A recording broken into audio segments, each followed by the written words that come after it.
Hai sahabat-sahabat channel Sabar Talks. Bayangkan jika orang yang kau panggil suami, orang yang selama ini kau percaya, ternyata menyimpan rahasia paling kejam. Di rumah ia dingin, tak pernah mau menyentuhmu, tapi di luar sana ia justru menjadi suami idaman untuk perempuan lain. Hancur, perih, dan rasanya seperti mati berdiri. Lalu, apa yang dilakukan Rani ketika semua bukti itu terbuka di depan mata? Namun sebelumnya, kalau kamu suka cerita yang menyentuh hati, klik subscribe sekarang juga ya.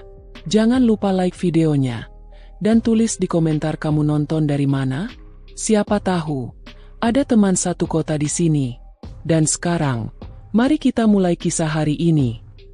Dari luar, kehidupan rumah tangga Rani tampak begitu sempurna. Rumah mungil yang mereka tempati selalu terlihat rapi, cat temboknya masih segar, dan bunga-bunga di halaman depan tumbuh indah, seolah mencerminkan kebahagiaan penghuninya. Para tetangga seringkali memandang mereka dengan iri. Bagaimana tidak? Andi dikenal sebagai sosok suami pekerja keras, berpenampilan rapi, dan jarang menimbulkan masalah. Sedangkan Rani, istrinya, adalah perempuan lembut yang ramah kepada siapapun. Setiap kali Andi berangkat kerja dengan mobilnya, beberapa tetangga berbisik kagum. Mereka menganggap Rani sangat beruntung memiliki suami yang sukses. Bahkan, ada yang diam-diam membandingkan kehidupan Rani dengan rumah tangga mereka sendiri. Lihat, Andi itu selalu pulang membawa belanjaan. Pasti istrinya dimanjakan, ucap seorang tetangga. Rani hanya tersenyum mendengarnya. Dalam hati, ia ingin sekali merasa dimanjakan seperti yang orang-orang kira. Namun kenyataan tak selalu seindah penilaian mata orang lain. Di balik pintu rumah yang tertutup rapat, kehidupan Rani tidak seindah penampilan luar. Malam-malam yang seharusnya penuh kehangatan justru terasa sepi. Andi, yang di mata orang lain tampak sempurna, sering menghindari kebersamaan dengannya. Bahkan, saat Rani mencoba mendekat, Andi hanya menjawab singkat dengan alasan yang sama berulang kali. "Aku capek, banyak kerjaan di kantor," ucapnya sambil rebahan dan sibuk menatap layar ponselnya. Rani sering menatap wajah suaminya dalam diam, berharap Andi menoleh, tersenyum, atau sekadar menggenggam tangannya. Namun, yang ia dapatkan hanyalah tatapan mata kosong yang seakan tidak memerlukan dirinya. Hatinya perih. Ada saat di mana ia menutup pintu kamar, memeluk lututnya, lalu meneteskan air mata dalam kesunyian. Ia bertanya dalam hati, apakah dirinya sudah tidak menarik lagi? Meski begitu, Rani selalu berusaha menutupi kesedihannya di hadapan orang lain. Baginya, menjaga nama baik suami adalah kewajiban. Setiap kali tetangga menanyakan kabar, ia selalu menjawab dengan senyum. "Alhamdulillah, baik, Mas Andi juga sehat." Tidak ada yang tahu bahwa di balik senyum itu, ada hati seorang istri yang mulai merasakan kehampaan. Suatu sore, saat matahari mulai condong ke barat, Rani menyiapkan teh hangat dan kue kesukaan Andi.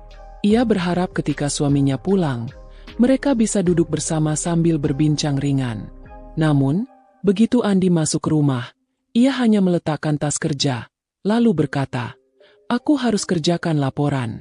Jangan diganggu dulu." Tanpa menoleh, ia masuk ke kamar kerja kecil di sudut rumah. Rani menatap punggung suaminya yang menjauh dengan perasaan campur aduk. Teh hangat di meja perlahan kehilangan uapnya. Kue yang ia tata dengan hati-hati tak tersentuh sedikit pun. Rani duduk termenung di ruang tamu, mencoba menelan kekecewaan yang lagi-lagi ia rasakan. Malam itu, ia kembali tidur sendirian, menatap langit-langit kamar dengan mata yang basah. Namun anehnya, semakin suaminya menjauh, semakin ia berusaha meyakinkan dirinya sendiri. Mungkin benar, Andi hanya lelah. "Aku harus lebih mengerti," bisiknya pada diri sendiri. Ia mencoba menguatkan hati, karena bagaimanapun juga, ia masih mencintai suaminya dengan tulus. Hari-hari berlalu dengan pola yang sama. Pagi hari Andi pergi bekerja, pulang malam dengan wajah letih, lalu kembali menutup diri. Bagi orang lain, itu tanda suami yang bertanggung jawab. Tapi bagi Rani, itu tanda bahwa ada sesuatu yang tidak beres dalam rumah tangga mereka. Ia mulai merasa dirinya seperti penghuni asing di rumahnya sendiri. Dan tanpa ia sadari, rasa sepi yang terus menumpuk itu akan menjadi awal dari sebuah perjalanan panjang. Sebuah perjalanan yang akan mengguncang seluruh keyakinannya tentang arti cinta, kesetiaan, dan pernikahan. Malam itu, suasana rumah begitu hening. Lampu ruang tamu masih menyala redup. Jam dinding berdetak lambat, dan udara terasa begitu dingin menusuk kulit. Rani berbaring di ranjangnya, memandang ke arah pintu kamar yang tetap tertutup rapat. Dari balik pintu, samar-samar ia mendengar suara ketikan keyboard yang tidak kunjung berhenti. Andi masih sibuk dengan laptopnya, seperti biasa, seperti setiap malam yang sudah ia lalui bertahun-tahun. Rani memeluk bantalnya erat-erat. Seharusnya, di ranjang itu ia tidak sendiri. Seharusnya ada pelukan hangat, obrolan ringan sebelum tidur, atau bahkan sekadar genggaman tangan yang membuat hati terasa tentram. Namun kenyataan tak pernah sejalan dengan harapannya. Yang ada hanyalah kesepian yang perlahan-lahan merobek batinnya. Ia mencoba memejamkan mata, tapi pikirannya penuh dengan pertanyaan. Mengapa Andi tak lagi menyentuhnya? Padahal dulu, sebelum menikah, Andi begitu hangat. Setiap kali mereka bertemu, Andi tak pernah berhenti memujinya. "Aku nggak tahu kenapa bisa seberuntung ini punya kamu." Kata-kata itu masih terngiang jelas di telinganya. Tetapi kini, kata-kata manis itu seperti lenyap di telan bumi. Rani menarik napas panjang, lalu bangkit dari ranjang. Ia berjalan pelan menuju kamar kerja Andi. Pintu tidak terkunci. Perlahan ia membukanya sedikit, cukup untuk melihat sosok suaminya yang duduk membungkuk di depan laptop. Wajahnya serius, matanya fokus, jari-jarinya menari di atas keyboard. Di meja, ada cangkir kopi yang sudah setengah dingin. "Andi," panggil Rani lirih. Andi tidak menoleh. Suara ketikan tetap terdengar. Rani memberanikan diri melangkah masuk, mendekat ke belakang kursi. "Kamu nggak istirahat dulu? Sudah malam sekali." Suaranya bergetar, penuh harap bahwa suaminya akan menoleh padanya, memberi sedikit perhatian. Namun Andi hanya menjawab tanpa mengalihkan pandangan. "Sebentar lagi, aku harus selesaikan laporan ini. Kamu tidur duluan saja." Jawaban singkat itu menusuk hati Rani. Ia menunduk, lalu berjalan kembali ke kamar dengan langkah gontai.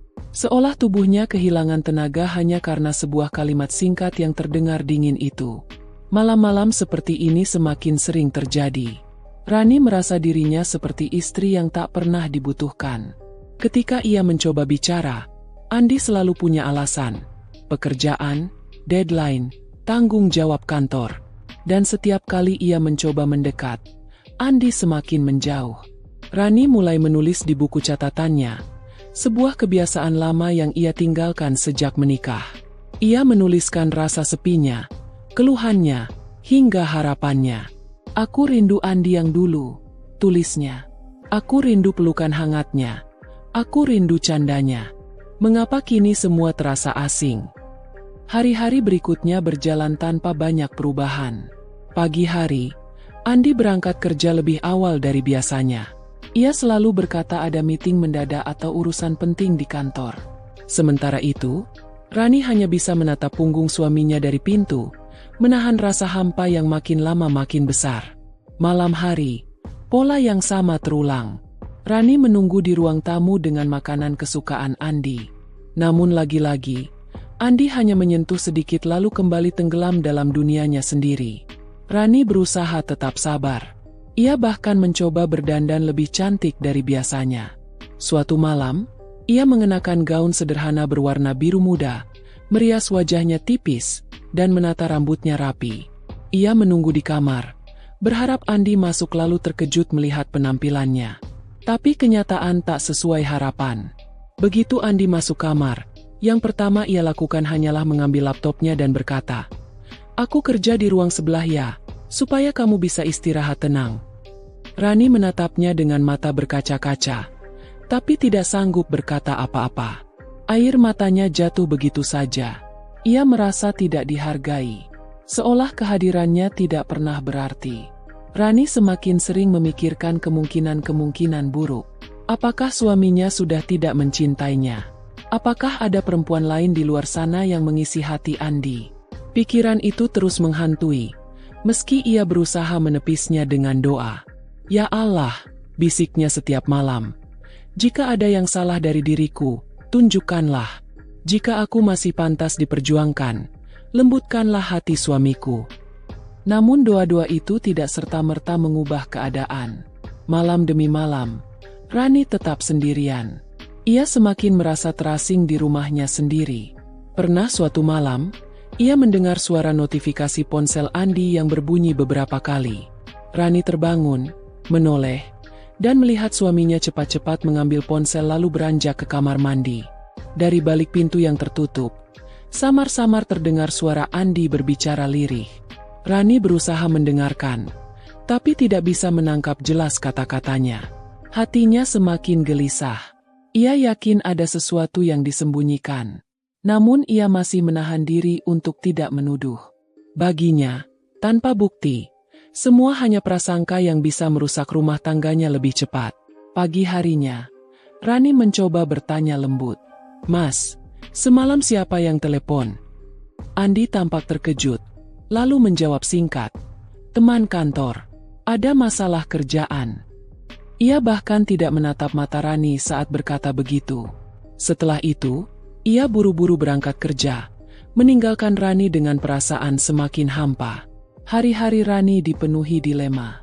Ia ingin percaya pada suaminya, tetapi tanda-tanda yang ia lihat semakin sulit diabaikan. Andi makin jarang berada di rumah. Bahkan di akhir pekan ia sering beralasan ada rapat atau lembur. Di malam-malam sepi itu, Rani sering keluar ke teras rumah sendirian. Ia duduk di kursi rotan sambil menatap langit gelap bertabur bintang. Angin malam yang dingin membuat tubuhnya menggigil, tapi hatinya terasa lebih dingin lagi. Ia merasakan kesunyian yang nyaris menelan seluruh dirinya. Satu-satunya yang membuatnya bertahan adalah keyakinan bahwa Allah tidak pernah tidur. Bahwa semua kesedihan pasti ada ujungnya. Ia mencoba meyakinkan dirinya bahwa kesabaran akan berbuah manis. Namun jauh di lubuk hatinya, ia tahu ada sesuatu yang retak. Ada sesuatu yang tidak lagi sama. Dan retakan itu, cepat atau lambat, akan pecah menjadi kepingan yang tidak bisa ia satukan kembali. Di malam itu, ketika jam menunjukkan pukul 12 lewat, Andi masih belum masuk kamar. Rani duduk di tepi ranjang dengan mata yang lelah. Ia ingin sekali bertanya, ingin sekali berteriak, ingin sekali menuntut kejelasan. Tapi suaranya tercekat. Yang keluar hanyalah bisikan lirih kepada dirinya sendiri. Berapa lama lagi aku bisa bertahan seperti ini? Dan tepat di malam-malam sepi inilah, benih-benih rasa curiga mulai tumbuh. Rani tidak tahu bahwa apa yang akan ia temukan nanti jauh lebih menyakitkan dari sekadar kesepian. Namun, meski hatinya penuh dengan tanya dan kekecewaan, ia masih memilih jalan kesabaran. Rani selalu percaya, setiap rumah tangga pasti diuji. Ia tidak ingin tergesa-gesa mengambil kesimpulan. Baginya, prasangka buruk hanya akan mempercepat keretakan. Ia mencoba menenangkan hati dengan doa. Setiap selesai sholat, ia menunduk lama. Air matanya jatuh membasahi sajadah. Ya Allah, kuatkanlah aku. Lembutkan hati suamiku. Jangan biarkan rumah tangga ini hancur. Bisiknya penuh harap. Siang hari, saat rumah terasa sepi, ia menyalakan murotal Al-Quran untuk menenangkan batinnya.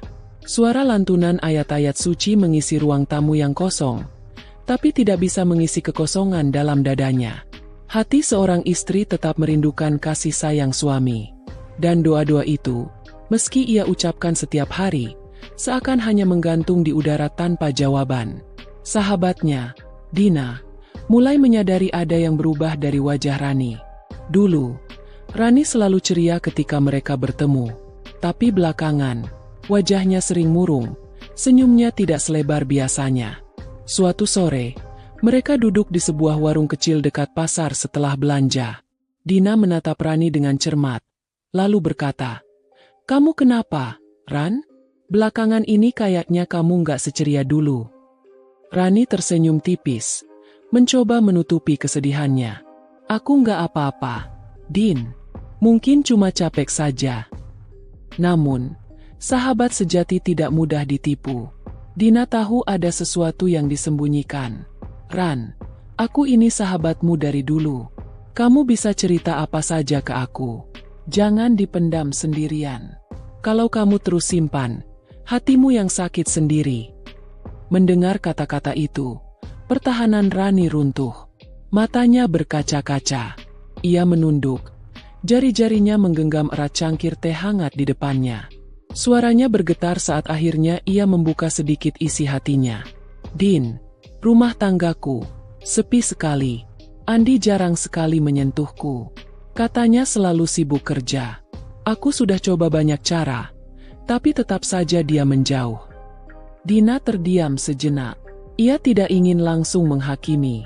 Ia tahu, masalah rumah tangga tidak sesederhana yang terlihat. Mungkin benar dia sibuk kerja. Ran, coba kamu sabar dulu. Suami memang suka begitu kalau pikirannya penuh beban. Kamu jangan buru-buru berpikir aneh-aneh, ucap Dina lembut. Rani mengangguk.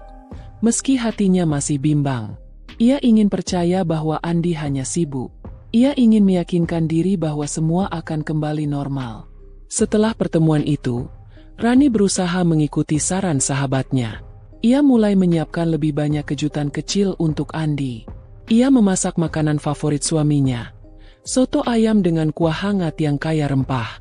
Ia merapikan rumah lebih telaten, menaburkan wewangian di kamar tidur, bahkan menyiapkan lilin aromaterapi agar suasana lebih romantis. Malam itu, Rani menyambut Andi dengan wajah ceria. Mas, aku masakin soto kesukaanmu. Ayo makan bareng. Andi hanya mengangguk singkat. Ia duduk, menyendok beberapa kali, lalu berkata, enak. Tapi setelah itu, ia buru-buru bangkit dan masuk ke kamar kerja dengan alasan harus menyelesaikan laporan. Rani menatap piring yang masih setengah penuh. Hatinya kembali perih. Semua usahanya seperti tidak berarti. Lilin aromaterapi yang sudah ia nyalakan pun hanya melepaskan wangi sia-sia ke udara kosong. Namun Rani tidak menyerah. Malam berikutnya, ia mencoba berdandan lebih menarik. Ia mengenakan gaun tidur berwarna merah muda, menata rambutnya, dan memakai sedikit parfum lembut. Ia menunggu di kamar sambil berharap Andi masuk, melihatnya, lalu luluh. Tapi yang terjadi justru sebaliknya. Saat Andi masuk, ia hanya mengambil handuk, lalu berkata, "Aku mandi dulu. Habis itu masih ada kerjaan." Ia bahkan tidak menoleh ke arah istrinya. Air mata Rani menetes tanpa bisa ia tahan. Ia merasa dipermalukan oleh kenyataan yang begitu telanjang. Suaminya benar-benar tidak melihat dirinya lagi. Malam itu, ia kembali bersujud lama di sajadah. Doanya semakin panjang, air matanya semakin deras. Ya Allah, apa aku sudah tidak pantas dicintai? Apa aku sudah tidak berharga di matanya? Jika aku salah, ampuni aku. Jika dia salah, bukakan jalan baginya untuk kembali. Hari demi hari, Rani semakin larut dalam doa dan kesabaran. Ia terus menutupi kekecewaannya dari orang lain. Bahkan ketika keluarganya datang berkunjung, ia tetap menampilkan wajah bahagia. Ibunya sempat berkata, "Kamu kelihatan makin kurus, Ran. Jangan terlalu banyak kerja di rumah. Andi harusnya lebih perhatian sama kamu." Rani hanya tersenyum, tidak berani menceritakan apapun. Baginya, membuka aib rumah tangga sama saja dengan menorehkan luka yang lebih dalam. Namun kesabaran itu semakin diuji. Suatu malam, Rani memberanikan diri mendekati Andi yang sedang duduk di ruang tamu dengan laptop. Ia duduk di samping suaminya, lalu berkata dengan suara hati-hati, "Mas, apa aku boleh temani kamu sebentar? Kita jarang ngobrol belakangan ini." Andi menutup laptop sejenak, menatap Rani dengan ekspresi datar. "Ran, jangan ganggu dulu. Aku lagi fokus. Kalau kamu terus begini, aku malah nggak bisa kerja." Ucapan itu seperti pisau yang menusuk hati Rani. Ia terdiam, lalu perlahan bangkit dan berjalan kembali ke kamar dengan langkah gontai. Tubuhnya gemetar, matanya basah. Malam itu, ia menutup wajah dengan bantal dan menangis sejadi-jadinya. Kesabaran yang ia bangun mulai retak. Doa yang ia panjatkan seolah tidak lagi menjadi penawar luka. Yang tersisa hanyalah pertanyaan besar yang terus menghantui pikirannya. Mengapa suaminya berubah begitu drastis? Mengapa ia diperlakukan seakan-akan tidak ada? Dan di tengah-tengah doa dan kesabaran itu, benih kecurigaan semakin besar. Rani mulai memperhatikan hal-hal kecil yang tidak biasa. Wangi parfum asing di baju Andi. Ponsel yang selalu ia letakkan terbalik di meja, seolah takut ada yang melihat. Dan seringnya ia menerima telepon tengah malam dengan alasan pekerjaan. Semua tanda-tanda itu mulai membentuk gambaran samar di benak Rani. Ia mencoba menepis, tapi hatinya tahu ada sesuatu yang salah. Doa dan kesabaran mungkin bisa membuatnya bertahan, tetapi tidak bisa menghapus rasa sakit yang semakin tajam menusuk dada. Malam-malam berikutnya, Rani masih tetap bersujud panjang, masih tetap menitikan air mata di atas sajadah. Tapi kali ini, di sela-sela doanya, ada bisikan yang berbeda. Bukan lagi sekadar doa meminta kekuatan, melainkan doa untuk diberi petunjuk. Ya Allah, bisiknya dengan suara serak. Jika benar ada yang dia sembunyikan, tunjukkanlah. Jangan biarkan aku buta. Jangan biarkan aku bertahan pada cinta yang hanya milikku seorang. Hati Rani semakin gelisah. Ia tahu, cepat atau lambat, kebenaran itu akan terungkap. Dan saat itu tiba, ia harus siap menghadapi kenyataan apapun yang menantinya. Aku masih berdiri mematung di ambang pintu kamar, memandangi punggung Bayu yang tampak begitu sibuk menata berkas-berkas di atas meja kerja kecilnya. Kata-katanya barusan masih berputar di kepalaku. Ia bilang tidak ada yang perlu dikhawatirkan, bahwa aku hanya terlalu sensitif. Tapi entah kenapa, hatiku justru semakin resah. Kata-kata itu bukan menenangkan, melainkan seperti pisau tumpul yang menggores pelan, membuat luka yang sudah ada semakin perih. Aku menarik napas panjang. Ingin rasanya aku percaya. Ingin sekali aku berpegang pada harapan bahwa Bayu memang jujur. Tetapi wajahnya yang enggan menatapku, nada bicaranya yang dingin, dan sikapnya yang berubah seolah-olah aku hanya pengganggu dalam hidupnya, membuatku tidak bisa menepis firasat buruk ini. Bayu. Suaraku lirih, hampir terputus. Kalau memang tidak ada apa-apa, kenapa kamu seperti menjauh dariku? Ia menoleh sebentar, lalu tersenyum tipis yang lebih mirip sebuah basa-basi. Aku hanya capek, Ran. Kamu tahu kan, kerjaan kantor nggak ada habisnya. Kalau aku kelihatan dingin, ya maaf, bukan berarti aku nggak peduli sama kamu. Jawaban itu terdengar manis di permukaan, tapi kosong di dalamnya. Seolah-olah Bayu hanya melempar kalimat hafalan tanpa perasaan. Aku menunduk, berusaha menelan rasa getir yang tiba-tiba memenuhi kerongkongan. Malam itu kami tidur di ranjang yang sama, tapi rasanya seperti berada di dua dunia yang berbeda. Tubuh Bayu memunggungiku. Jaraknya seperti jurang yang tak terjembatani. Aku menatap langit-langit kamar yang gelap. Mataku basah. Namun tangis itu kutahan dalam-dalam. Karena aku tahu, meski aku menangis sampai air mata ini habis, Bayu tidak akan menoleh ke arahku. Waktu terasa berjalan lambat. Jam dinding berdetak. Detik demi detik seolah mengejekku. Dalam keheningan itu, pikiranku berkelana, mengingat masa-masa awal pernikahan kami. Dulu, Bayu bukan lelaki seperti ini. Ia selalu menggenggam tanganku erat, menatapku dengan penuh cinta, dan tidak pernah lupa menanyakan kabarku meski hanya lewat pesan singkat. Namun kini, yang ada hanya dingin. Seakan aku hanyalah teman serumah, bukan istri yang sah berbagi cinta dan harapan dengannya. Menjelang dini hari, aku baru bisa terlelap sebentar. Dan ketika aku terbangun, kudapati Bayu sudah tidak ada di sampingku. Selimutnya terlipat rapi, dan terdengar suara air mengalir dari kamar mandi. Aku bangkit pelan, lalu berjalan ke ruang tengah. Ponselnya masih ada di atas meja, tergeletak begitu saja. Jantungku berdebar kencang. Aku berdiri di sana, menatap benda itu lama sekali. Ada dorongan kuat dalam diriku untuk mengambilnya, membuka kunci, dan mencari tahu apa yang sebenarnya ia sembunyikan. Tapi sekaligus ada rasa takut yang menahan. Bagaimana kalau benar dugaanku? Bagaimana kalau semua bayangan buruk yang berkelebat di kepalaku selama ini terbukti nyata? Tanganku gemetar. Aku meraih ponsel itu, menekannya, lalu layar menyala. Ada pola kunci. Aku mencoba beberapa kali. Gagal. Bayu menggantinya.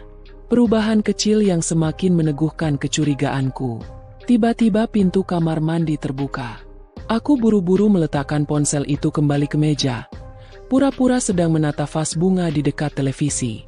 Bayu keluar dengan wajah segar. Handuk masih melilit lehernya.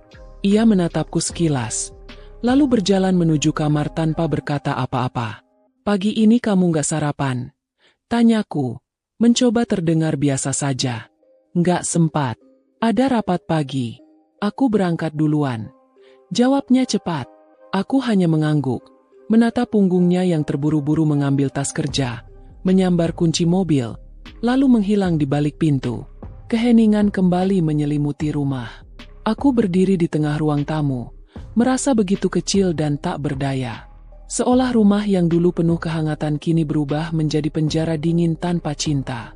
Hari itu aku tidak bisa fokus pada apapun. Pekerjaan rumah tangga terasa hampa. Makanan yang kusiapkan tak tersentuh. Aku hanya duduk di kursi, menatap kosong ke arah jendela. Hati dan pikiranku dipenuhi tanda tanya.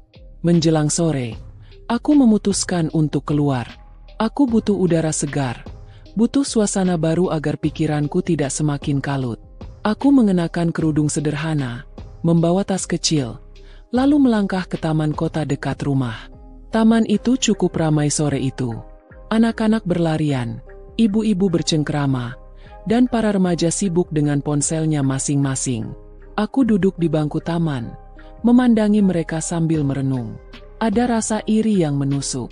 Iri melihat pasangan muda yang tertawa bersama sambil berjalan bergandengan tangan. Aku menunduk, menahan sesak di dada. Apakah cintaku pada Bayu hanya tinggal kenangan?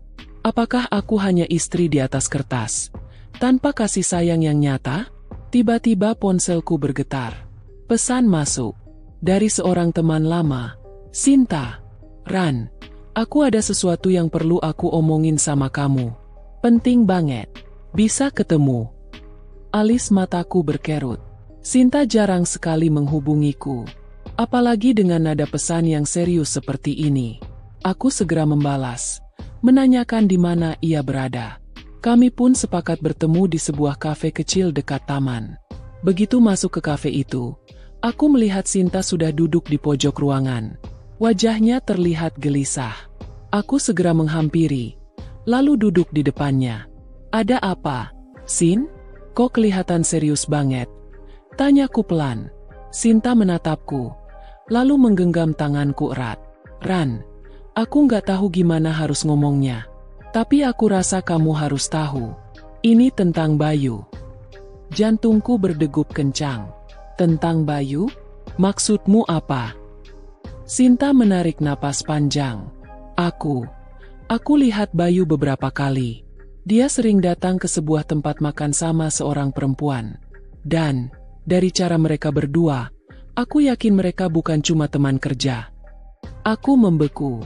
Rasanya darahku berhenti mengalir. Kata-kata Sinta seperti petir yang menyambar di siang bolong. "Perempuan itu, siapa?" Suaraku hampir tak terdengar. Aku nggak tahu pasti namanya. Tapi seingatku, aku pernah lihat dia juga di kantor tempat Bayu kerja. Sepertinya salah satu staf di sana. Aku menutup mulutku dengan tangan. Air mataku mulai jatuh. Tapi kutahan agar tidak terlalu kentara. Sinta menatapku dengan tatapan penuh iba. "Maaf, Ran. Aku tahu ini berat. Tapi aku nggak tega kalau kamu nggak tahu apa-apa." Aku mengangguk pelan. Hati ini terasa remuk. Semua firasat, semua kecurigaan, kini semakin jelas arahnya. Sepulang dari kafe, aku berjalan lunglai. Langkahku seperti tak menapak tanah. Kepalaku berputar-putar. Hatiku dipenuhi campuran marah, sakit hati, dan ketakutan. Malam itu, aku duduk sendirian di ruang tamu, menatap jam dinding yang berdetak pelan. Bayu pulang larut. Wajahnya tampak lelah, tapi ada kilatan berbeda di matanya. Aku menatapnya dalam-dalam, mencoba mencari jawaban. Bayu, suaraku parau. Apa kamu benar-benar sibuk kerja? Atau ada sesuatu yang kamu sembunyikan dariku? Bayu terdiam. Sesaat ia tampak kaget dengan pertanyaanku. Tapi kemudian ia tersenyum tipis. Ran, kamu ini kenapa sih? Jangan mikir yang aneh-aneh. Aku kerja beneran. Kamu percaya sama aku, kan? Aku hanya menatapnya tanpa menjawab. Dalam hati aku tahu, semakin aku bertanya, semakin pandai ia menutupinya. Tapi malam itu, tatapanku berubah. Aku tidak lagi hanya istri yang pasrah, tapi seorang perempuan yang mulai mencari kebenaran di balik semua kebohongan yang terselubung. Dan disinilah awalnya, malam yang membuka luka lama, sekaligus menuntunku pada kebenaran yang mungkin akan menghancurkan segalanya. Aku duduk terpaku di ruang tamu. Lampu redup menyinari wajahku yang basah karena air mata. Bayu sudah masuk kamar, meninggalkanku dengan janji manis yang bagiku terdengar hambar. Percaya sama aku, katanya. Tapi bagaimana aku bisa percaya kalau hatiku sendiri menjerit sebaliknya? Aku menutup wajahku dengan kedua tangan, mencoba menenangkan diri. Tapi semakin aku menahan, rasa sakit itu semakin membesar. Aku tahu, aku tidak bisa lagi hanya berdiam diri. Jika aku terus menutup mata, aku hanya akan semakin tenggelam dalam kebohongan yang entah kapan akan meledak. Malam itu, aku berjanji pada diriku sendiri. Aku harus mencari tahu, apapun resikonya. Keesokan harinya, aku bangun lebih pagi. Bayu masih terlelap. Tubuhnya menyamping membelakangiku. Aku menatap wajahnya sejenak. Lelaki yang dulu kucintai sepenuh hati ini, kini seperti orang asing di sampingku. Bibirnya yang dulu hangat kini tak pernah lagi menyebut namaku dengan lembut. Tangannya yang dulu selalu menggenggamku kini seolah alergi menyentuh kulitku. Aku turun ke dapur, menyiapkan sarapan seadanya. Tapi kali ini bukan makanan yang kupikirkan. Aku menyiapkan rencana. Sinta pernah berkata, Bayu sering terlihat bersama perempuan itu di sebuah tempat makan. Aku tahu aku harus melihat dengan mataku sendiri, bukan hanya mendengar dari orang lain. Selesai menyiapkan meja, aku kembali ke kamar. Bayu sedang bersiap-siap, merapikan dasi di depan cermin. Kamu nggak makan dulu? Tanyaku hati-hati. Nggak usah, aku sarapan di luar aja. Ada klien yang harus ditemui pagi-pagi, jawabnya cepat, sambil mengambil jasnya. Aku mengangguk, meski di dalam hatiku semakin yakin bahwa klien itu hanyalah alasan. Bayu pamit dengan tergesa, mencium keningku sekilas, lalu melangkah keluar. Begitu pintu rumah tertutup, aku mengambil ponsel dan dompetku, lalu bergegas keluar. Aku memanggil taksi online, mengikuti arah mobil Bayu dari kejauhan. Mobil Bayu melaju menuju jalan protokol kota, kemudian berbelok ke arah sebuah restoran modern di pusat bisnis. Dari kejauhan aku melihatnya turun, mengenakan jas rapi, wajahnya tampak penuh semangat. Dan di sanalah aku melihatnya, seorang perempuan muda, berambut panjang, mengenakan blazer hitam dan rok selutut, sudah menunggunya di depan restoran. Perempuan itu tersenyum cerah begitu melihat Bayu. Senyumnya hangat, begitu hangat, hingga aku yang melihatnya dari dalam mobil pun merasa tertusuk. Dan lebih menyakitkan lagi, Bayu membalas senyuman itu dengan tatapan yang tak pernah lagi ia berikan padaku. Tatapan penuh bangga, penuh kasih sayang. Tanganku bergetar, mataku memanas. Aku ingin segera turun, berteriak, dan menampar wajah lelaki itu di depan semua orang. Tapi langkahku tertahan. Ada sesuatu yang menahan kakiku. Mungkin rasa takut, atau mungkin harga diriku yang belum siap menghadapi kenyataan sekeras itu. Aku memutuskan bertahan di dalam mobil, meminta sopir untuk tetap berhenti agak jauh. Dari jendela yang sedikit terbuka, aku mengintip ke arah restoran itu. Bayu dan perempuan itu masuk bersama, duduk berhadapan di sebuah meja dekat jendela. Mereka terlihat begitu akrab, berbicara sambil tertawa ringan. Sesekali Bayu mencondongkan tubuhnya, seolah ingin mendengar suara perempuan itu lebih jelas. Matanya berbinar, persis seperti Bayu yang dulu kucintai. Tapi bukan untukku lagi. Aku menutup mulut dengan tangan, menahan tangis agar tidak pecah di dalam mobil. Dadaku sesak, seperti ada batu besar yang menghimpit. Sakit sekali rasanya melihat dengan mata kepala sendiri. Kenyataan yang selama ini hanya kutakuti kini menjadi nyata. Aku kembali ke rumah dengan langkah gontai. Seluruh tubuhku lemas, pikiranku kacau. Aku berbaring di sofa, menatap kosong ke langit-langit. Bayu, kenapa harus begini? Apa salahku selama ini? Hari itu aku tidak sanggup melakukan apa-apa. Hanya duduk, menangis, lalu bangun, menangis lagi. Hatiku seperti terbakar, tapi api itu tidak bisa padam. Malamnya, Bayu pulang lebih larut dari biasanya. Ia tampak kelelahan, tapi tetap menyapa dengan nada biasa. "Kamu udah makan, Ran?" Tanyanya sambil membuka jas. Aku hanya mengangguk. Aku tidak punya tenaga untuk berdebat, apalagi membuka kenyataan yang kulihat pagi tadi. Namun dalam hatiku, sebuah tekad mulai terbentuk. Aku tidak bisa selamanya hanya menangis. Aku harus tahu lebih dalam. Siapa sebenarnya perempuan itu? Apa benar mereka hanya rekan kerja? Atau sudah lebih dari itu? Hari-hari berikutnya aku mulai berubah. Bayu tidak menyadarinya, karena aku pandai menyembunyikan kegelisahanku. Tapi diam-diam aku mengumpulkan potongan-potongan kecil dari keseharian Bayu. Jam berapa ia berangkat? Jam berapa ia pulang? Kemana saja ia pergi? Siapa yang meneleponnya? Aku bahkan berusaha mencari tahu lewat akun media sosial kantornya. Dari beberapa unggahan tim, aku melihat wajah perempuan itu. Namanya terlihat jelas di salah satu foto grup. Livia, cantik, anggun, dan terlihat cerdas. Hatiku semakin tercabik. Apalagi membaca komentar orang-orang yang memuji keakraban Livia dengan rekan kerjanya, termasuk Bayu.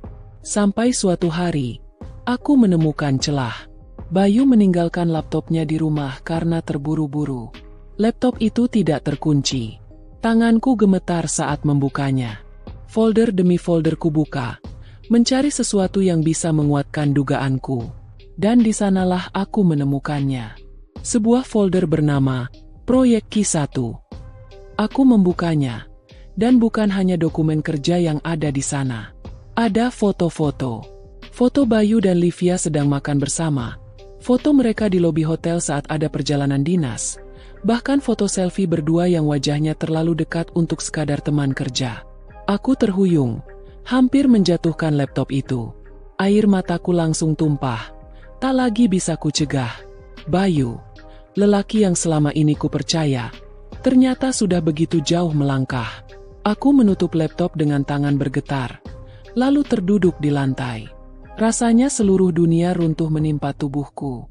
Malamnya, aku tidak bisa tidur. Bayu sudah lelap di sampingku. Napasnya teratur. Tapi aku hanya bisa menatap wajahnya dengan pandangan kosong. Aku ingin membangunkannya, ingin berteriak, "Kenapa kamu tega?" Tapi bibirku terkunci. Ada ketakutan besar yang menahan. Takut jika aku mengungkapkan semuanya, hidupku benar-benar hancur. Namun di sisi lain, aku tahu aku tidak bisa terus begini. Aku bukan boneka. Aku bukan istri yang hanya pantas dipajang tanpa disayangi. Dalam kegelapan malam itu, aku berjanji pada diriku sendiri. Aku akan terus mencari kebenaran. Aku akan membuka semua topeng yang dipakainya. Dan ketika saatnya tiba, aku akan menatap matanya dan bertanya, apakah cintanya padaku pernah benar-benar ada, atau hanya kebohongan yang kupeluk selama ini? Aku menggenggam selimut erat-erat, menahan gemetar tubuhku. Sementara di luar sana, hujan turun deras, seolah langit pun ikut menangisi nasibku. Dan sejak malam itu, langkahku tidak akan pernah sama lagi.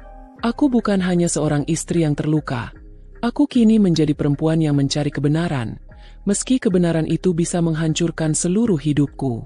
Hari-hari berikutnya, aku mulai menyusun strategi. Aku tahu, jika aku terus hanya mengandalkan air mata, Bayu akan semakin leluasa memainkan perannya. Aku harus berhenti menjadi korban pasif. Aku harus berani. Aku mengingat nama yang kulihat di media sosial kantor itu. Livia. Nama yang manis, namun kini menjadi duri paling tajam di dadaku. Aku mulai mencari tahu lebih jauh tentang dirinya. Media sosial pribadi Livia ternyata terbuka untuk umum. Dari foto-fotonya, ia sering tampil percaya diri, dikelilingi teman-teman kerja, menghadiri acara kantor, dan berpose dengan gaun elegan di pesta perusahaan. Setiap kali melihat wajah itu, hatiku tercabik. Tapi justru dari situ aku belajar. Aku melihat pola, tempat yang sering ia kunjungi, kafe favoritnya, bahkan rutinitasnya sepulang kerja. Livia bukanlah hantu. Ia nyata, berdarah daging. Dan jika aku ingin tahu kebenarannya, aku harus berani berdiri di hadapannya. Hari itu, aku menunggu di depan sebuah kafe kecil yang sering diunggah Livia di media sosialnya. Kafe dengan interior kayu, lampu gantung kuning redup, dan aroma kopi yang selalu ramai disorot oleh anak-anak muda. Aku duduk di pojok ruangan, menyamar dengan kerudung gelap, hanya memesan segelas teh hangat. Jantungku berdegup tak karuan. Aku seperti sedang menunggu malaikat pencabut nyawa. Tapi ini harus kulakukan. Dan benar saja, sekitar pukul 5 sore, pintu kafe itu terbuka. Livia masuk, mengenakan blus putih sederhana dan celana panjang hitam. Wajahnya segar, rambutnya tergerai rapi. Ia tersenyum ramah pada barista, lalu memesan minuman. Aku menelan ludah. Di hadapanku kini ada perempuan yang menjadi sumber dari semua luka ini. Setelah ia duduk sendirian di dekat jendela, aku memberanikan diri melangkah mendekat.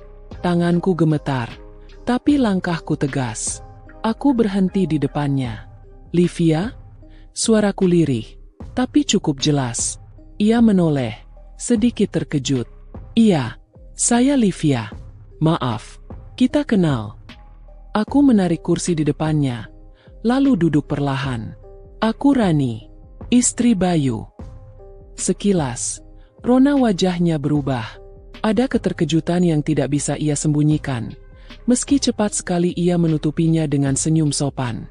"Oh, Rani. Iya, aku pernah dengar tentangmu dari Bayu. Senang akhirnya bisa ketemu," katanya tenang, seolah tidak ada apa-apa. Aku menatapnya tajam. "Senang? Kamu senang ketemu istri dari lelaki yang sering kamu habiskan waktu bersamanya di luar rumah? Lelaki yang kamu buat tertawa, sementara aku di rumah menangis menunggunya." Senyumnya memudar. Tangannya menggenggam cangkir kopi erat-erat. "Rani, aku rasa kamu salah paham. Aku dan Bayu itu hanya rekan kerja. Kami memang sering bareng karena banyak proyek kantor yang harus diselesaikan." Aku menggeleng. Air mata mengalir tanpa bisa kutahan. "Jangan bohong. Aku lihat kalian makan bersama. Aku lihat foto-foto kalian. Senyum Bayu padamu. Itu bukan senyum untuk rekan kerja. Itu senyum seorang lelaki yang sedang jatuh cinta." Livia terdiam. Pandangannya beralih keluar jendela, menghindari mataku. Wajahnya pucat. Apa Bayu pernah cerita tentang aku? Tentang rumahnya? Tentang istrinya yang selalu menunggu di balik pintu dengan harapan sia-sia? Tanyaku lagi, suaraku bergetar. Livia menggigit bibirnya. Lama ia diam, sebelum akhirnya berkata pelan. Aku nggak tahu harus jawab apa. Bayu memang bilang kalau rumah tangganya tidak bahagia. Dia sering terlihat kesepian. Aku hanya ingin ada di sampingnya." Hatiku seperti diremas. Kesepian? Dia punya aku. Aku yang selalu ada untuknya. Aku yang memasak. Aku yang menyiapkan semuanya. Tapi dia memilih mencari kebahagiaan di luar sana? Denganmu? Livia menunduk. Matanya berkaca-kaca. "Aku minta maaf, Rani. Aku benar-benar minta maaf. Tapi jujur, Bayu, dia juga butuh aku." Aku berdiri dengan tubuh gemetar. Tidak. Yang dia butuh hanyalah alasan untuk lari dari tanggung jawab. Dan kamu hanya memudahkannya untuk mengkhianati aku. Suasana kafe mendadak terasa menyesakan. Beberapa pengunjung menoleh. Mungkin penasaran dengan percakapan kami yang penuh emosi. Aku tak peduli. Aku hanya ingin Livia tahu betapa hancurnya aku. Dengan langkah terhuyung, aku meninggalkan kafe itu. Air mataku jatuh deras, bercampur dengan rasa marah yang membakar dada. Malamnya, Bayu pulang seperti biasa. Tapi kali ini, aku memandangnya dengan mata yang penuh kebencian. "Bayu," panggilku dengan suara serak. Ia menoleh, sedikit heran. "Kenapa, Ran?" Aku berdiri di hadapannya. Aku ketemu Livia hari ini. Tubuhnya kaku. Wajahnya berubah tegang seketika. "Apa maksudmu?" "Aku tahu semuanya. Bayu, jangan lagi kamu sembunyikan. Jangan lagi kamu bilang aku salah paham. Aku lihat dengan mataku sendiri. Aku dengar dari mulut Livia sendiri." Bayu terdiam. Wajahnya pucat. Untuk pertama kalinya, ia tidak punya jawaban siap pakai. "Aku ini istrimu, Bayu. Aku yang halal bagimu. Tapi kamu lebih memilih dia, perempuan lain, daripada aku yang menunggumu setiap malam. Kenapa, Bayu? Apa aku tidak cukup?" Teriakku, tangisku pecah. Bayu memejamkan mata, lalu duduk di sofa dengan wajah tertunduk. Lama sekali ia diam, seakan mencari kata-kata yang tepat. Aku nggak tahu harus bilang apa, Ran," ucapnya akhirnya, suara lirih. "Aku memang dekat sama Livia. Tapi itu karena aku merasa nyaman. Kamu akhir-akhir ini selalu curiga, selalu dingin." Aku menatapnya dengan mata membara. "Dingin? Kamu yang mulai duluan menjauhiku. Kamu yang tak lagi menyentuhku, tak lagi menatapku. Dan sekarang, kamu menyalahkanku." Suasana rumah mendidih. Bayu mencoba mendekat, ingin menyentuh bahuku, tapi aku menepis tangannya keras. "Jangan sentuh aku," teriakku.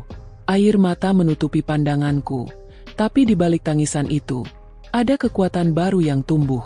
Aku tidak akan lagi membiarkan diriku diinjak-injak.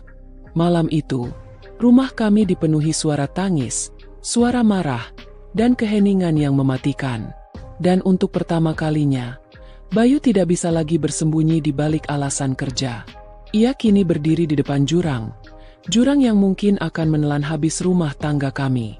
Dan aku tahu, inilah awal dari pertempuran yang sebenarnya. Seperti tersengat aliran listrik, tubuhku menegang mendengar suara itu. Lembut, renyah, penuh canda, tapi bukan untukku. Tawa yang selama ini aku rindukan dari seorang suami, justru mengalir deras untuk orang lain di balik pintu ruang kerja itu. Aku berdiri terpaku, telapak tanganku basah, napasku memburu. Suara kursi yang bergeser terdengar samar. Lalu, tawa itu kembali. Kali ini lebih pelan, lebih mesra, seperti seseorang yang sedang menikmati percakapan yang menggetarkan hatinya. Aku menempelkan telinga lebih erat ke pintu, meski jantungku sudah tak karuan. "Kalau aku bisa, aku ingin pulang lebih cepat, biar bisa temani kamu terus," ucap suara Aldi, lirih, penuh kelembutan yang belum pernah lagi kuterima di rumah. Kepalaku berputar, seperti ada palu yang menghantam tanpa henti. Kata-kata itu menusuk dadaku, menorehkan luka yang sulit dijelaskan. Aku mundur selangkah, takut kalau tiba-tiba pintu terbuka dan ia melihatku. Tanganku gemetar, langkah kakiku terhuyung. Aku segera kembali ke kamar, menutup pintu perlahan, lalu menempelkan punggung di baliknya. Air mataku tumpah tanpa bisa ditahan. Selama ini aku sudah berusaha menahan curiga, mencoba memahami kesibukan Aldi, mencoba menutup mata pada rasa sakit karena dinginnya sikapnya. Tapi malam itu, semua bukti nyaris terpampang jelas di depan telingaku. Ia memang punya dunia lain, seseorang yang membuatnya hangat, yang membuatnya melupakan aku. Aku menutup wajah dengan kedua telapak tangan. Malam yang seharusnya menjadi tempatku beristirahat, berubah jadi mimpi buruk yang tak berkesudahan. Di luar kamar, aku masih bisa mendengar samar-samar suara pintu ruang kerja yang terbuka. Aldi melangkah ke kamar, tapi aku segera berpura-pura tidur, menyeka air mata secepat mungkin. Detik-detik kemudian, aku merasakan kasur berguncang ringan. Ia merebahkan diri, punggungnya menghadap ke arahku. Tak ada sapaan, tak ada pelukan, hanya keheningan yang menusuk. Aku menggenggam selimut erat-erat, menahan isak agar tak terdengar. Dalam hati, aku berteriak, "Kenapa, Aldi? Kenapa bukan aku yang kau perlakukan dengan hangat? Apa dosaku sehingga aku begitu tak berharga di matamu?" Malam itu terasa panjang. Jarum jam seakan lambat bergerak. Aku terjaga hingga fajar menyingsing, dengan mata bengkak dan hati remuk. Pagi pun datang dengan wajah yang sama. Aldi bangun lebih awal, mandi, lalu sarapan terburu-buru tanpa sempat menatapku. Aku hanya bisa menatap punggungnya saat ia meraih tas kerja. "Aku ada meeting pagi, jangan tunggu aku makan malam," katanya singkat. Aku ingin menjerit. Aku ingin bertanya langsung siapa yang ia telepon malam tadi. Tapi lidahku keluh. Ada tembok tebal antara mulutku dan hatinya. Aku hanya mampu mengangguk. Padahal di dalam diriku ada badai yang siap mengamuk. Begitu pintu rumah tertutup, aku terduduk di kursi meja makan. Aku tak sanggup lagi menyuapkan sesuap nasi pun. Pandanganku kosong. Hanya bayangan wajah Aldi yang tersenyum untuk perempuan lain berputar-putar di kepalaku. Siang itu, aku memberanikan diri membuka laci kerja di ruang tamu, tempat Aldi sering meninggalkan dokumen. Tangan gemetarku menyusuri map-map coklat. Dan di antara tumpukan itu, aku menemukan sebuah struk belanja. Bukan dari supermarket, bukan dari toko alat kantor, melainkan dari sebuah butik ternama. Aku membaca jelas tulisannya. Dress wanita, Rp1.250.000. Tanganku bergetar hebat. Dress wanita? Padahal aku tahu betul, aku tak pernah mendapat hadiah semahal itu darinya. Bahkan di hari ulang tahunku sekalipun. Kakiku lemas. Struk itu terasa lebih menyakitkan daripada 1000 kata bohong. Aku meremas kertas itu erat-erat, lalu membuang napas panjang. Sekarang, benang merah itu makin jelas. Tawa malam, kata-kata mesra, dan bukti nyata ini. Semua mengarah ke satu kesimpulan. Aldi memang memberikan bahagiannya pada perempuan lain. Hari-hari berikutnya aku berjalan bagai mayat hidup. Aku tersenyum di depan tetangga, berbincang basa-basi, tapi hatiku selalu kosong. Malam datang. Lagi-lagi aku berpura-pura tidur saat ia pulang larut. Kadang ku dengar ia mandi dengan bersenandung. Sesuatu yang sudah lama tak pernah kulihat darinya di rumah. Aku menunggu waktu yang tepat. Menunggu kesempatan untuk membuka kebenaran yang sebenarnya sudah jelas di depan mata. Sampai suatu malam, aku mendengar suara notifikasi ponselnya saat ia tertidur pulas. Tanganku gatal untuk meraih ponsel itu di meja samping. Aku tahu ini salah. Aku tahu seharusnya aku tidak melakukannya. Tapi hati yang terluka selalu mencari jawaban, meski harus mengorbankan segalanya. Dengan napas memburu, aku mengambil ponsel itu pelan-pelan. Jari-jariku bergetar saat layar menyala. Dan di sana, terpampang pesan masuk dari seorang kontak bernama Sayang. Aku membacanya, dan seluruh tubuhku hampir ambruk. Aku kangen. Terima kasih sudah sempat mampir siang tadi. Aku senang banget. Cepat datang lagi ya. Mataku gelap. Dunia seakan berputar. Pesan itu adalah peluru terakhir yang menembus dadaku. Aku menggenggam ponsel itu erat, sementara air mata bercucuran tanpa bisa dihentikan. Di sampingku, Aldi masih terlelap, tanpa beban, tanpa merasa bersalah sedikit pun. Malam itu, aku tak tidur. Aku hanya duduk di tepi ranjang, menatap wajahnya yang tenang. Lelaki yang kucintai, yang kupilih dengan seluruh keyakinan, ternyata menyimpan cinta untuk orang lain. Aku tahu, setelah ini aku tak bisa lagi berdiam diri. Babak baru akan segera dimulai. Dan aku harus siap menghadapi segalanya, meski harus mempertaruhkan seluruh jiwaku. Kata-kata itu terus menggema di kepalaku sepanjang malam, bahkan hingga fajar menyingkap tirai gelap. Tubuhku masih duduk di tepi ranjang, mata bengkak karena tangisan semalam. Sementara Aldi tetap terlelap dengan wajah yang begitu damai. Ironis, damai untuknya, tapi neraka untukku. Aku menatap ponselnya yang masih kugenggam erat. Pesan dari perempuan itu masih terpampang jelas. Kata, sayang, seakan menamparku berkali-kali, mengingatkanku bahwa tempatku di hatinya telah digantikan orang lain. Aku menarik napas panjang, mencoba meredam gemuruh di dada. Aku ingin sekali membangunkannya saat itu juga, menggebrak, menanyakan siapa perempuan itu. Tapi lidahku keluh. Aku tahu, jika aku gegabah, Aldi akan punya 1000 alasan untuk menyangkal. Ia akan memutarbalikan kenyataan, dan aku akan kembali jadi korban kebohongan yang lebih besar. Pagi itu, ketika matahari mulai masuk dari selat tirai, Aldi terbangun. Ia melirik jam di nakas, lalu buru-buru bangkit. Aduh, telat, gumamnya. Ia bergegas ke kamar mandi tanpa menoleh ke arahku. Aku masih diam, menatap punggungnya. Dalam hati, aku bertanya, apa kau benar-benar merasa tak bersalah, Aldi? Apa aku tidak ada lagi artinya bagimu? Ketika ia keluar, mengenakan kemeja rapi dengan parfum yang selalu dipakainya saat ada janji penting, aku memberanikan diri membuka mulut. Mas, kamu nggak sarapan dulu? Tanyaku lirih. Ia menoleh sebentar, tersenyum tipis. Senyum yang asing. Nggak usah. Ya, aku buru-buru. Ada janji meeting sama klien. Aku mengangguk. Sebenarnya aku ingin menahan. Ingin bertanya lebih jauh. Tapi kata-kata tertelan. Dan dalam sekejap, ia sudah menghilang di balik pintu rumah. Sejak pagi itu, hatiku tak lagi sama. Aku sadar, ada sesuatu yang harus kulakukan. Aku tak boleh terus-menerus jadi penonton dalam pernikahanku sendiri. Siang harinya, aku duduk di ruang tamu dengan segelas teh hangat yang sudah dingin. Pandanganku kosong ke arah jendela. Pikiran bercampur aduk. Haruskah aku menguntit Aldi? Haruskah aku mencari tahu siapa perempuan itu dengan caraku sendiri? Tiba-tiba, ponselku berdering. Sebuah pesan masuk dari nomor yang tak tersimpan. Mbak, apa kabar? Saya Wati. Masih ingat? Dulu kita pernah sama-sama ikut pengajian di komplek. Aku terhenyak. Wati. Ya, aku ingat. Dia tinggal di komplek sebelah. Cukup dekat dengan kantor Aldi. Aku membalas seadanya. Dan dari situlah percakapan kami mengalir.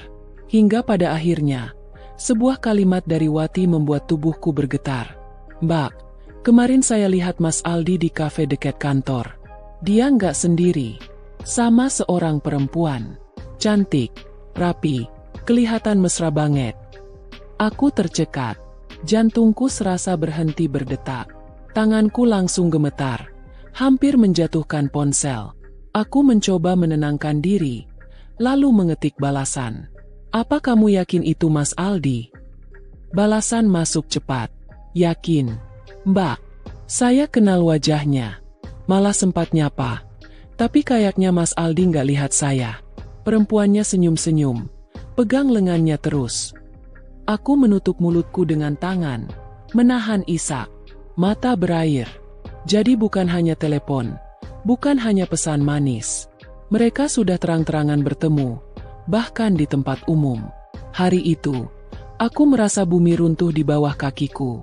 Sore harinya, aku duduk di kamar, menatap cermin. Wajahku pucat, mata bengkak, rambut kusut. Aku bertanya pada bayangan diriku sendiri. Apa aku sudah tidak cukup? Apa aku sudah tidak layak dicintai? Air mata kembali menetes. Tapi di tengah keputusasaan itu, ada api kecil yang mulai menyala. Api perlawanan. Aku tak bisa terus begini. Aku harus tahu sejauh mana hubungan Aldi dengan perempuan itu. Malamnya, Aldi pulang lebih larut dari biasanya. Aku mendengar suara pintu depan berderit. Lalu langkah kakinya masuk. Aku segera berpura-pura tidur lagi. Tapi kali ini mataku sedikit terbuka. Aku melihatnya duduk di kursi, membuka ponselnya, lalu tersenyum kecil sambil mengetik sesuatu. Aku tahu, senyum itu bukan untukku. Dan aku tahu, aku harus bersiap. Keesokan harinya, aku mengambil langkah yang tak pernah kubayangkan sebelumnya. Aku memutuskan untuk mengikutinya. Pagi itu, aku berpura-pura sibuk di rumah. Tapi diam-diam aku keluar sesaat setelah ia berangkat kerja. Aku naik ojek online, menjaga jarak, mengikuti mobilnya dari belakang. Hatiku berdegup kencang. Setiap kali lampu merah membuat jarak kami semakin dekat. Mobilnya berhenti di sebuah kafe modern di pusat kota. Dari kejauhan, aku melihat Aldi turun, melangkah ringan, wajahnya penuh semangat. Tak lama kemudian, seorang perempuan datang menghampirinya. Rambut panjang tergerai, wajah cantik dengan riasan tipis. Senyum mereka bertemu, dan tanpa ragu, perempuan itu menggandeng lengannya. Hatiku hancur berkeping-keping. Aku berdiri terpaku di seberang jalan, menyaksikan adegan itu seperti seseorang yang menonton film tragis. Bedanya, ini bukan film, ini kenyataan. Dan aku adalah pemeran utamanya. Aku ingin berlari, ingin menghampiri, ingin berteriak. Tapi kakiku tak sanggup melangkah. Aku hanya bisa berdiri di balik tiang lampu jalan, menyembunyikan wajahku, membiarkan air mata mengalir deras. Aku menunggu mereka masuk ke dalam kafe. Lalu, dengan langkah gontai, aku berbalik arah. Aku tak kuat lagi. Sepanjang perjalanan pulang, pikiranku penuh dengan bayangan mereka. Aldi yang tertawa, perempuan itu yang memegang lengannya. Seolah semua kasih sayang yang seharusnya jadi milikku, sudah berpindah ke orang lain. Sampai di rumah, aku terjatuh di sofa. Nafasku berat, tubuhku lemas. Tapi di antara semua kepedihan itu, satu hal semakin jelas. Aku harus memutuskan sesuatu. Malam itu, ketika Aldi pulang, aku menatapnya dengan sorot berbeda. Ia terlihat lelah, tapi aku tahu itu bukan karena pekerjaan. Aku tahu, ada dunia lain yang membuatnya begitu bersemangat di luar sana. Aku menggenggam tanganku sendiri di bawah meja, menahan getar. Dalam hati, aku berkata, pertarungan ini belum selesai. Aku akan mencari kebenaran sampai ke akar, meski harus mengorbankan hatiku sendiri. Dan malam itu, untuk pertama kalinya, aku merasa bahwa diriku bukan lagi perempuan yang sama seperti kemarin. Aku bukan hanya seorang istri yang pasrah. Aku adalah perempuan yang terluka, tapi siap menghadapi apapun. Karena pertaruhan hati ini belum berakhir. Dan aku tak akan menyerah begitu saja. Malam itu, aku duduk di ranjang menunggu Aldi yang sedang mandi. Suara gemericik air terdengar jelas. Sementara aku menatap ponselnya yang tergeletak di meja samping. Jantungku berdegup keras, seperti genderang perang yang tak henti ditabuh. Aku tahu, inilah saatnya. Dengan tangan gemetar, aku meraih ponsel itu. Aku sudah tahu kode sandinya. Meski Aldi yakin aku tidak pernah peduli. Layar terbuka, dan dunia gelap yang kusembunyikan di dalam hati kini terpampang jelas di depanku. Chat dengan kontak bernama sayang memenuhi layar. Bukan hanya satu atau dua pesan, tapi ratusan. Kata-kata mesra, janji pertemuan.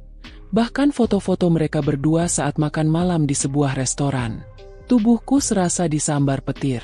Ada satu foto yang membuatku nyaris tak mampu berdiri. Aldi tersenyum sambil menggenggam tangan perempuan itu di atas meja, dengan tatapan hangat yang selama ini aku rindukan. Tatapan yang seharusnya milikku, kini sepenuhnya diberikan pada orang lain. Suara air dari kamar mandi berhenti.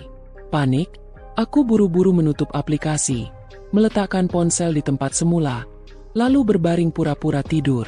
Jantungku masih berdegup kencang ketika pintu kamar terbuka dan Aldi keluar, mengenakan kaos dan celana pendek.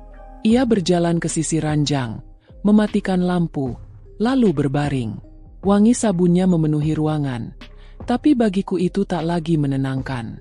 Kini wangi itu justru terasa asing, seperti aroma pengkhianatan. Aku menggenggam erat selimut, mencoba menahan tangis. Dalam hati aku bersumpah, esok aku akan menuntut jawaban. Aku tak bisa lagi membiarkan diriku jadi boneka dalam pernikahan ini. Pagi menjelang, aku bangun lebih awal. Aku menatap wajah Aldi yang masih tertidur. Lelaki yang dulu kucintai sepenuh hati kini menjadi orang asing yang menakutkan. Air mata jatuh tanpa kusadari. Ketika ia akhirnya terbangun, aku menyiapkan sarapan seadanya. Aldi duduk di meja, sibuk dengan ponselnya. Aku mengamati setiap geraknya, menahan diri agar tak langsung meledak. "Ada apa? Kok diam aja?" tanyanya singkat, tanpa menoleh. Aku menelan ludah, bibirku kering. Mas, aku mau tanya sesuatu. Ia mengangkat wajah, tampak sedikit kaget. Apa? Suasana meja makan mendadak kaku. Aku menatap matanya dalam-dalam, mencari secuil kebenaran. Siapa perempuan itu? Yang kamu sebut sayang di ponselmu?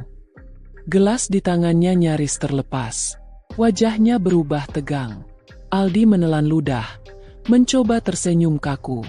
Kamu ngomong apa sih? Jangan ngaco. Dadaku sesak. Aku tahu ia akan menyangkal. Tapi kali ini aku tidak akan diam. Aku sudah lihat, Mas, foto-foto kalian, pesan-pesan kalian. Jangan bohong lagi. Hening. Aldi terdiam cukup lama.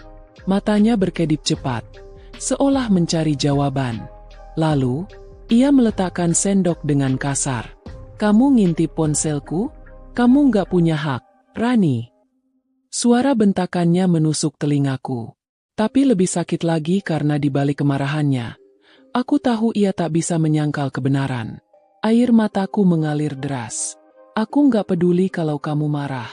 Aku cuma mau tahu satu hal, Mas. Apa aku masih berarti buatmu?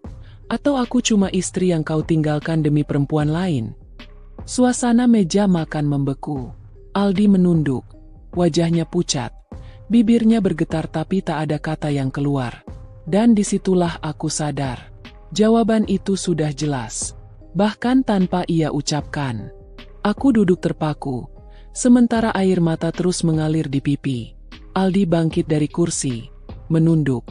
Lalu berjalan mondar-mandir di ruang makan. Wajahnya penuh resah. Seperti seseorang yang baru saja tertangkap basah mencuri. Aku bisa jelasin. Katanya akhirnya, suaranya parau. Aku mendongak, menatapnya dengan mata sembab. Jelaskan sekarang, Mas.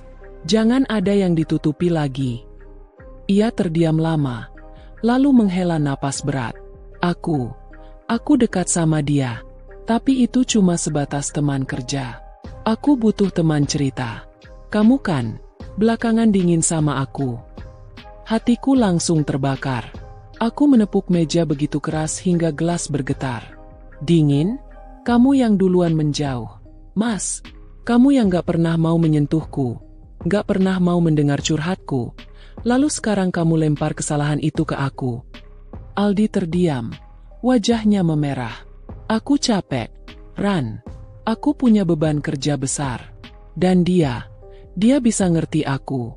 Dia bikin aku tenang. Kata-kata itu menghantamku lebih keras daripada tamparan. Jadi benar, semua yang kulihat, semua yang kudengar, bukan sekadar salah paham. Perempuan itu memang sudah merebut ruang yang seharusnya jadi milikku. Aku berdiri, tubuhku gemetar hebat. Mas, kalau kau butuh ketenangan, kenapa bukan aku yang kau cari? Aku ini istrimu. Aku sudah berusaha sabar, menunggu, berharap. Tapi ternyata aku cuma jadi bayangan di rumah ini, sementara kasih sayangmu kau bagi untuk orang lain. Aldi menunduk, tak berani menatap mataku. Aku nggak pernah niat nyakitin kamu. Aku tertawa getir, suaraku bergetar. Tapi kenyataannya, kamu sudah menghancurkan aku, Mas. Kamu sudah bikin aku merasa nggak ada artinya. Keheningan menyelimuti ruangan. Detik-detik terasa begitu panjang. Aldi akhirnya berjalan ke arah pintu. Aku butuh waktu. Jangan ganggu aku dulu. Aku menatapnya dengan pandangan kosong. Pergilah, Mas. Tapi ingat, luka ini nggak akan hilang begitu saja. Pintu tertutup keras, meninggalkan aku sendirian di ruang makan. Gelas-gelas di meja masih bergetar pelan, seolah ikut menyimpan jejak pertengkaran kami. Aku jatuh terduduk di kursi. Wajahku tertelungkup di atas meja. Tangisku pecah, memenuhi seisi rumah yang sunyi. Luka ini terlalu dalam, membakar seluruh hatiku. Aku tak tahu, apakah masih ada jalan untuk menyembuhkan semuanya, atau justru inilah awal dari kehancuran yang tak terelakkan. Hari itu rumah terasa asing, sepi, seperti tak lagi punya roh. Aku duduk lama di ruang tamu, memeluk lutut, menatap kosong ke arah pintu yang baru saja dibanting Aldi. Suara benturannya masih terngiang, sama kerasnya dengan hantaman luka di dadaku. Jam demi jam berlalu. Malam kembali turun, tapi Aldi tak kunjung pulang. Ponselnya mati ketika ku coba hubungi. Dan entah dari mana aku mendapat keberanian. Aku mengambil jaket, lalu pergi keluar rumah. Aku tahu kemana harus menuju. Kafe itu, tempat mereka biasa bertemu. Hatiku berdegup kencang, keringat dingin membasahi punggungku, tapi langkahku tak bisa berhenti. Dan benar saja, dari balik kaca besar kafe yang penuh lampu temaram, aku melihat Aldi, duduk berhadapan dengan perempuan itu. Senyumnya lepas, tangannya menggenggam jemari perempuan yang bukan aku. Dunia seakan runtuh sekali lagi. Aku berdiri di trotoar, tubuhku gemetar hebat. Air mata mengaburkan pandangan, tapi aku tetap bisa melihat dengan jelas. Aldi, suamiku, menatap perempuan itu dengan kasih sayang yang dulu jadi milikku. Tanpa sadar, aku melangkah masuk. Pintu kaca terbuka, lonceng kecil berdenting. Beberapa pasang mata menoleh, tapi aku hanya fokus pada satu meja. Meja mereka. Aldi terperanjat begitu melihatku. Wajahnya pucat, tangannya buru-buru melepaskan genggaman. Perempuan itu pun terdiam, wajahnya kaget. Aku berdiri di depan mereka. Suaraku bergetar namun tegas. Jadi ini, Mas, inilah kebenaran yang selama ini kau sembunyikan. Keheningan menghantui ruangan. Aldi membuka mulut, tapi tak ada kata keluar. Perempuan itu menunduk, wajahnya memerah. Dadaku sesak, tapi aku teruskan. Aku sudah cukup sabar, Mas. Aku sudah cukup menahan luka. Tapi malam ini, aku melihat sendiri, dan tak ada lagi alasan yang bisa kau ucapkan. Air mata jatuh, membasahi pipiku. Tanganku gemetar, tapi aku berdiri tegak. Malam itu, semua kebenaran terbuka, telanjang, tanpa bisa lagi ditutupi. Aku berbalik, melangkah pergi, meninggalkan Aldi yang terdiam kaku bersama perempuan itu. Dan untuk pertama kalinya, meski hatiku hancur, aku merasa bebas dari kebohongan yang selama ini membelenggu.